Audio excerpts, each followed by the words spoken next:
Hey, good morning. Yes, it is. It is Wednesday, May 15th. Yeah.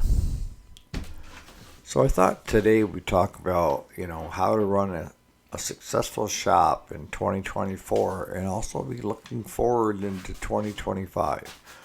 Because part of being a good business owner is kind of seeing trends. You got to be able to see out ahead of you because there's no sense in looking behind you. If you made some mistakes, learn from it.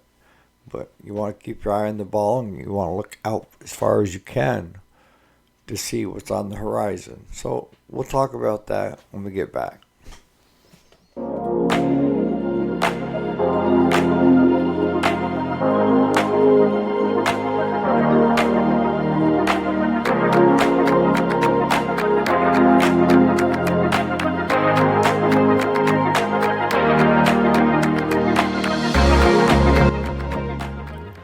Alrighty, so welcome back. My name is Eric, if you didn't already know it. And this is the weekday show, Monday through Friday. We have our cup of coffee. It's available in podcast as well. We can look at two different things. One is how do we want to, if you're trying to get into the repair business, what would be the right way? And if you already are in the repair business, maybe you're floor planning, maybe you're a pretty good sized dealer. You know, what are things that you can do to make it more profitable for you, the business owner, and the dealership and the employees? See, that's something that a business owner has to do on a daily basis, right? That's the nice thing about being an employee. You know what your job is, just do a good job at it. Clock in, clock out, right? Not so much for a business owner, right? And I know some of you guys are out there laughing that we're still our business owners. Is that you have to wear a lot of hats. And one of the hats is you're responsible for your employees. And the last thing you want to do is have to start laying people off or terminating them, right? If the work's not there, the work's not there, right? But before I would go doing that as a business owner, I would look at where can I trim the fat? Where can we save money? That's the key.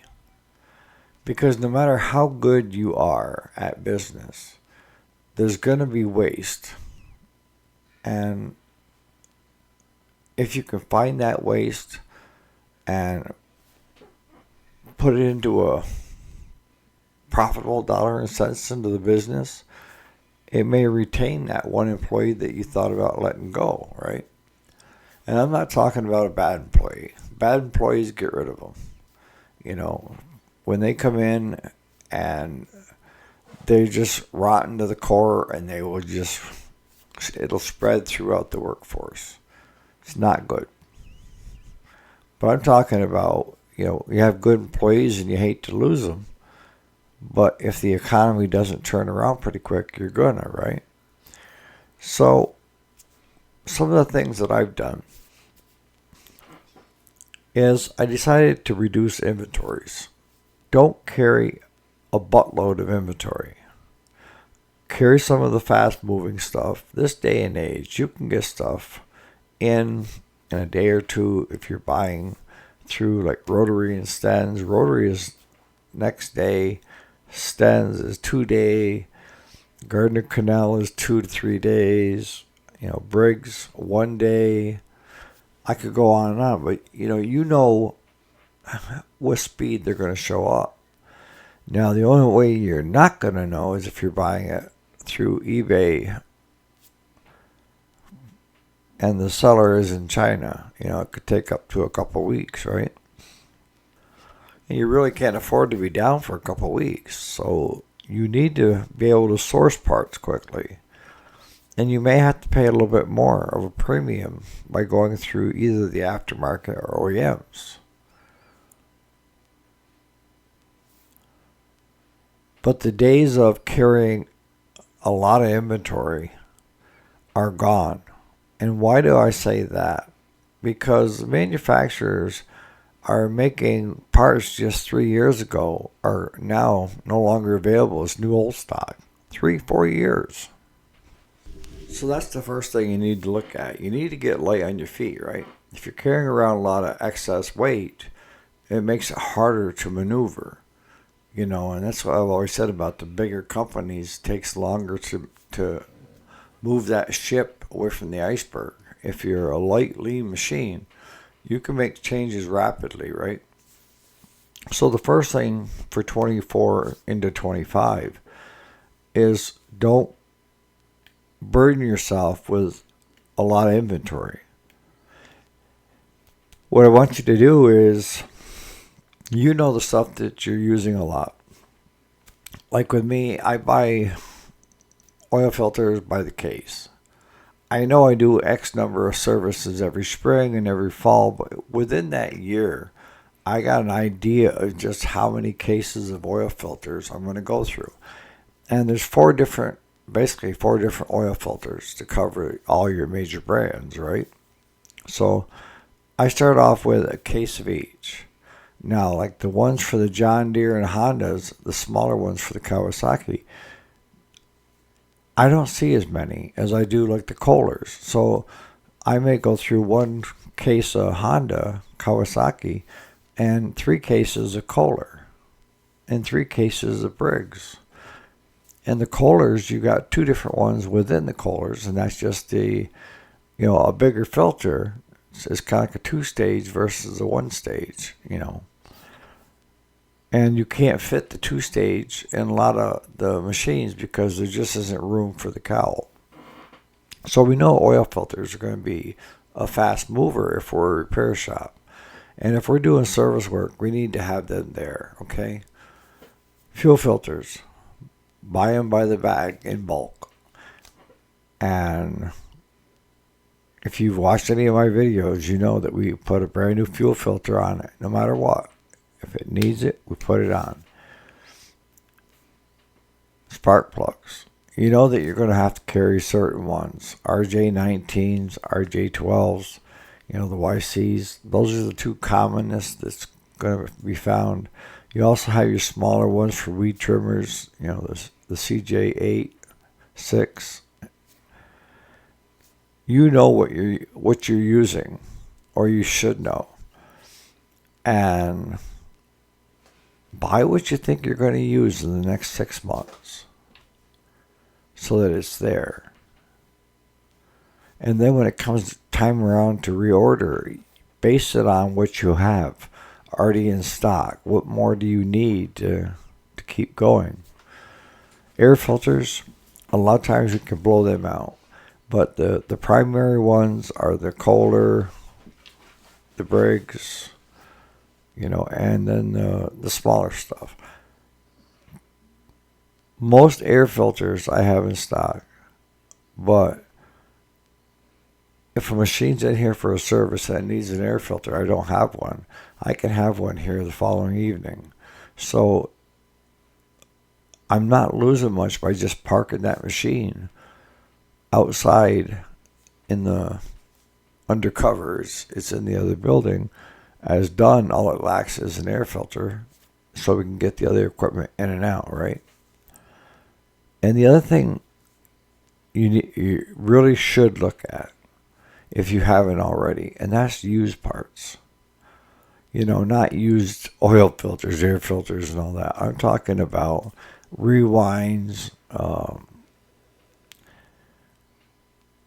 bump knobs. There's a lot of parts that you probably have in your boneyard that you may need on a customer's machine. And now, if it's up in the boneyard, what does that mean? It means whatever you get out of it is profit. So what we do is, if we have something in the boneyard that fits the customer's needs, I will give it to them as an option. And usually what I do is I take the price of new and cut it in half, and half off for a good pre-owned part to put on their machine. So control your inventory. Don't get too much because it's going to be new old stock before you know it. And don't rule out selling used parts to your customers, and even selling used parts to these do-it-yourselfers that are coming through the shop looking for those parts. You know, we sent a lot of stuff that was still really good the last time around for scrap. But now that I'm all cleaned out again, I'm starting to look at front and rear tires and rims. Are they in good shape? I'm looking at starters. I'm looking at rewinds. I'm looking at, the list goes on. And if I think there's value there, then I'll put it on the shelf. But not in the main showroom and where we work. It's out in the outbuildings on shelving. All right, so we've got inventory thinned out, and we're buying just what we need, and we're looking at used parts as another revenue stream. I mean, for us, we swapped out the snowblower heads, the whole front unit, on one that had a blown engine, but the front was almost like brand new. And all that stuff is money.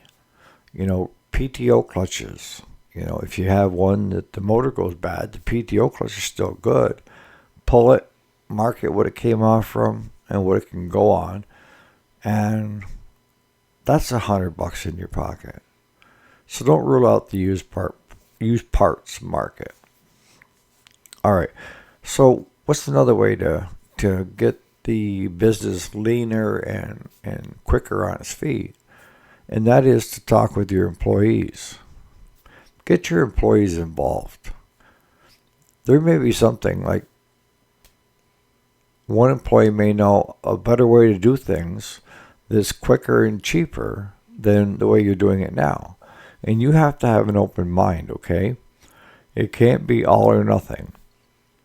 You still have the last say as a business owner, right? But your employees can make or break you. I will tell you that right now. You treat your employees like shit, and you're not going to be in business long. Because, if they can't come to work and be happy about being at work, enjoying each other's company, and, a little camaraderie goes a long ways. You don't need to be everybody's buddy as a business owner, because you're the one that has to crack the whip, right? But a lot of times, if you get the employees involved and they know what you're up against, and you can show them the numbers of where you're maybe still in the red for the year trying to come out, they will rally and help you. I've always said, if you take care of the community will take care of you. And so that means as a business that you need to be charitable. And some of the outlets you can use are like your local church, if they have a food pantry, or they hand out turkey dinners for Thanksgiving and maybe toys for tots. Not only does it give you a good feeling inside, but also, as I've always said to myself and my kids, what comes around goes around.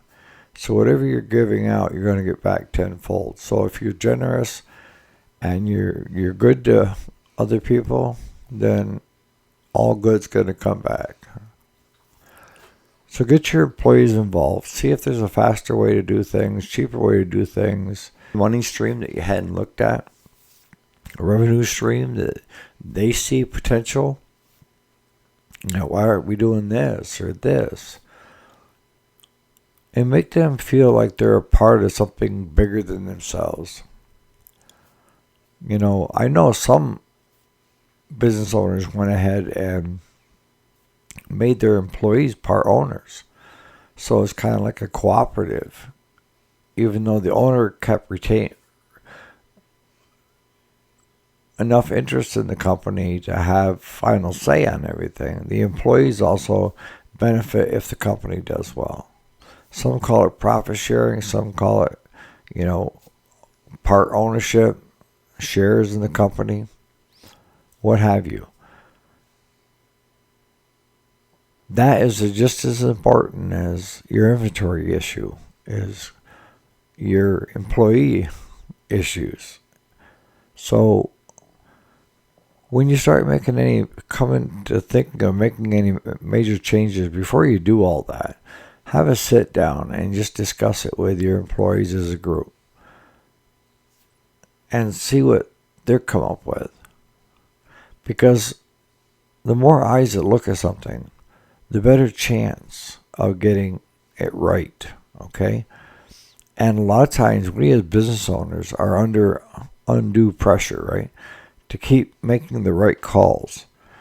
And sometimes too much pressure will force you to start making calls that aren't so good. So if you got your employees involved before you start making any major changes, they may throw something out there that you hadn't thought of that will help the business set better in 24 and into 25. And when we're talking leaner as a company, we're also talking getting your debt cleaned up. If you're carrying a lot of debt, it makes it hard for a company to try to become profitable, right? So the key is either come in with little to no debt that I highly recommend, or get your debt paid down as fast as you can. And that means double, triple payments a month if you got it.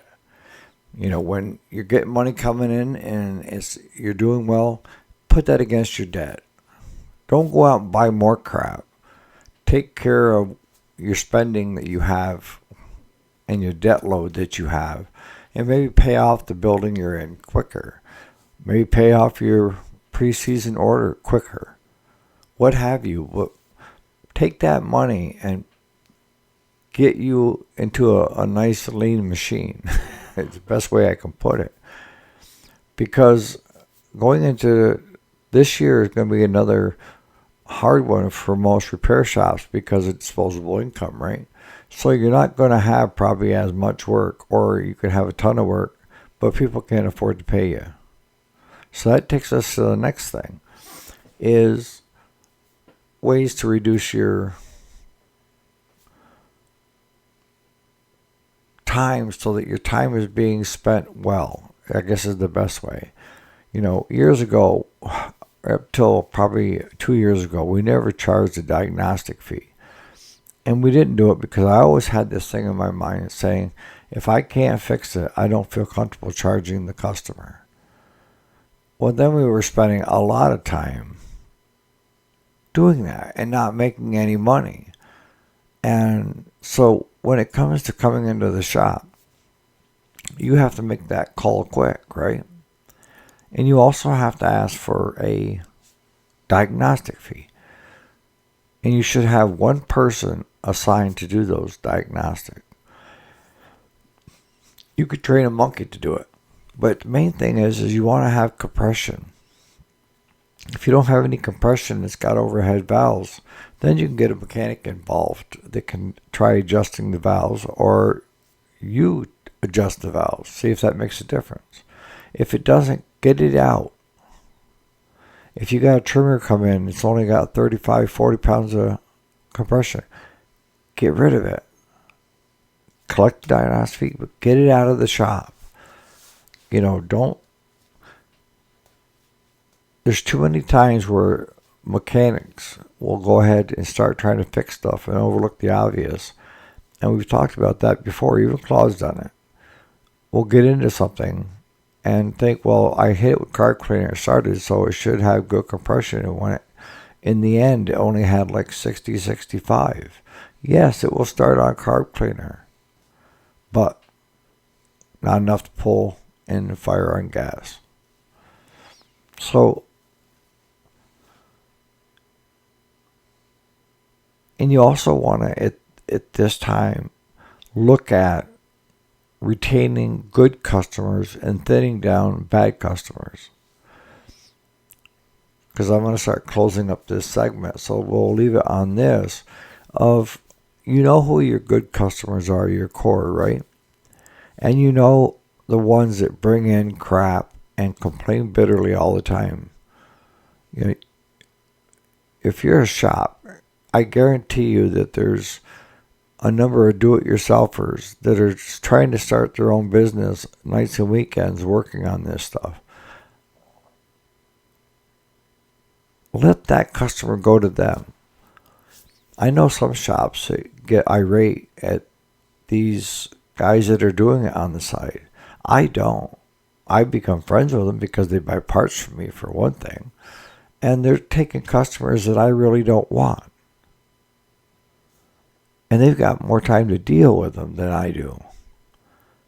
They didn't give up their day job. They still got a paycheck coming in. If it's you know what I'm talking about. That you're just looking to make some extra money on the side and maybe eventually make this into a business of repairing stuff. So yeah, you want to put up with more bullshit with a customer than I would. Because we need that revenue to pay the bills. Where with you, any extra revenue is money in your pocket to maybe pay down something that you've got, your car or what have you, right? Or you're building up a savings account so that you can step out and get into business. So having a good customer base and not spending so much time on diagnostic. Don't be known as a shop that anybody can take anything to and hope for the best. Do it the quick diagnostic on it. If it's worth fixing, get it through the shop. If not, get rid of it. It's easy peasy, right? You can't fix everything. So that's just a couple things to give your thought to. Keep your inventory low. Don't rule out good used quality parts. Get your employees involved and let them know what the business is doing. Because if you got a good core of employees, they want you to succeed. Because if you don't succeed, they won't have a job. So it doesn't think any less of you by asking for their help. Actually, it makes you a better person. Because, as I said, more than one set of eyes. There's somebody who might see an easier and quicker way and cheaper way of doing something than what we're doing it already. You as a business owner have to keep an open mind on everything. Yes, you have last say, but keep an open mind. And the last thing is customers. You need to retain your good paying customers.